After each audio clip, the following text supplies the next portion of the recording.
कक्षा 10 विज्ञान के छात्रों, हमारा अध्याय नंबर 1 चल रहा है जिसका नाम है रासायनिक अभिक्रियाएं एवं रासायनिक समीकरण।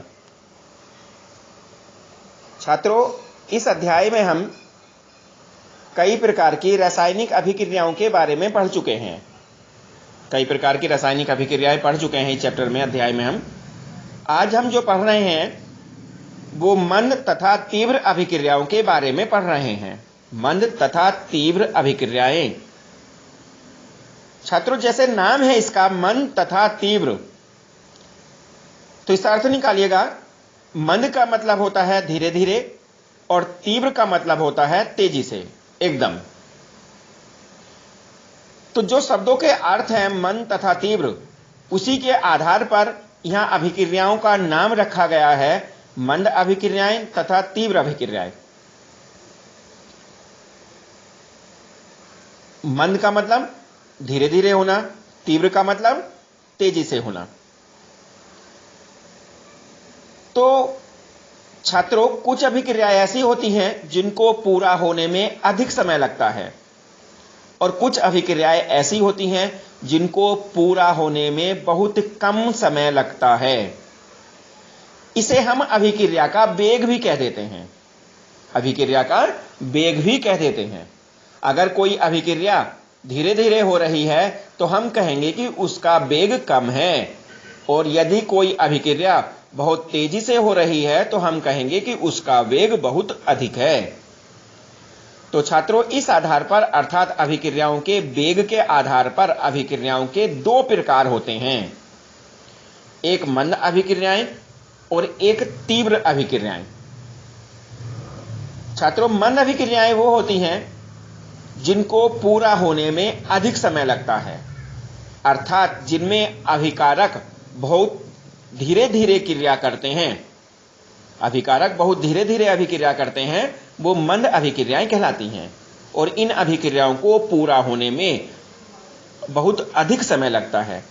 किसी अभिक्रिया को पूरा होने में कई मिनट भी लग जाते हैं, कभी कभी कई घंटे भी लग जाते हैं, कई कई दिन भी लग जाते हैं किसी अभिक्रिया को पूरा होने में। तो ये मंद अभिक्रियाएं हो गई।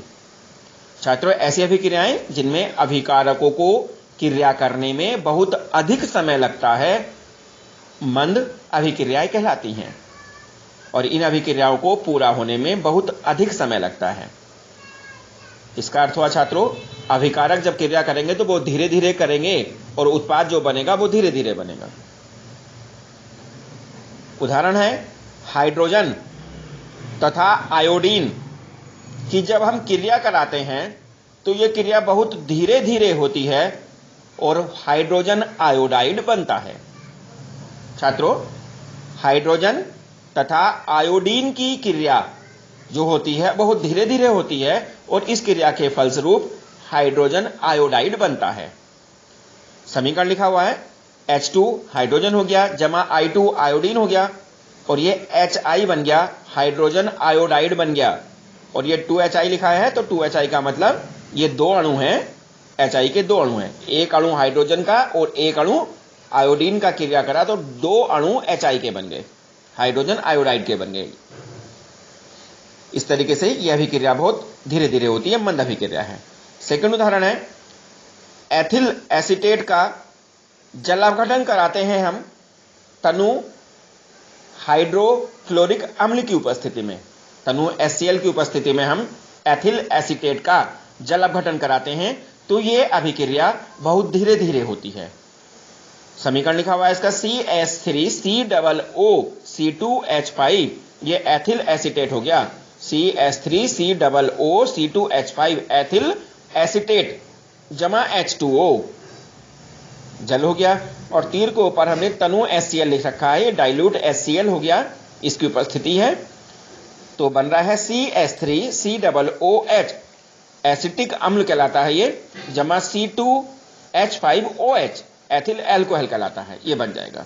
तो ये अभिक्रिया मंद अभिक्रिया है, बहुत धीरे धीरे होती है, इसलिए मंद अभिक्रिया है। सेकंड उदाहरण है छात्रों, सेकंड है तीव्र अभिक्रियाएं। तीव्र अभिक्रियाएं ऐसी अभिक्रियाएं जिनको पूरा होने में बहुत कम समय लगता है, तीव्र अभिक्रियाएं कहलाती हैं। अर्थात यह अभिक्रियाएं छात्रों बहुत तेजी से हो जाती हैं, एकदम हो जाती हैं। जैसे ही अभिकारक आपस में हम मिलाते हैं, तुरंत क्रिया होकर उत्पाद बन जाता है, अर्थात कोई नया पदार्थ बन जाता है। यह अभिक्रिया बहुत तेजी से होती हैं, सेकंड से भी कम समय लगता है। यानी कि अभिक्रियाएं तो ऐसी भी होती हैं छात्रों कि सेकंड से भी कम समय में लग जाता है, अर्थात जैसे ही हम मिलाते हैं आपस में तुरंत अभिक्रिया हो जाती है, तो वो तीव्र अभिक्रियाएं कहलाती हैं। ऐसी अभिक्रियाएं जिनमें अभिकारक बहुत तेजी से क्रिया करते हैं और कुछ ही समय में पूरी हो जाती हैं, बहुत कम समय में पूरी हो जाती हैं। उदाहरण है सिल्वर नाइट्रेट, सूत्र AgNO3 होता है, तथा सोडियम क्लोराइड, इसका सूत्र NaCl होता है, के विलयन को जब हम परस्पर मिलाते हैं तो तुरंत ही सिल्वर क्लोराइड AgCl का सफेद अवक्षेप प्राप्त होता है। यानी कि जब हम सिल्वर नाइट्रेट AgNO3 तथा सोडियम क्लोराइड NaCl के विलयन को परस्पर मिलाते हैं तो तुरंत ही AgCl अर्थात सिल्वर क्लोराइड का सफेद अवक्षेप प्राप्त होता है। छात्रों, अवक्षेप का मतलब होता है कि जो अभिक्रिया कराने के बाद जो पदार्थ बर्तन में नीचे बैठ जाता है या परख नली में नीचे बैठ जाता है, वह अवक्षेप कहलाता है। अभिक्रिया का समीकरण लिखा हुआ है AgNO3 जमा NaCl, AgNO3 जमा NaCl। तो अभिक्रिया करने के बाद AgCl बन गया और NaNO3 बन गया। AgCl सिल्वर क्लोराइड हो गया, NaNO3 सोडियम नाइट्रेट हो गया, और AgCl के आगे तीर नीचे को लगा हुआ है, तो छात्रों इसका अर्थ है कि ये नीचे बैठ गया पदार्थ, अर्थात ये ठोस पदार्थ है, अवक्षेप है ये।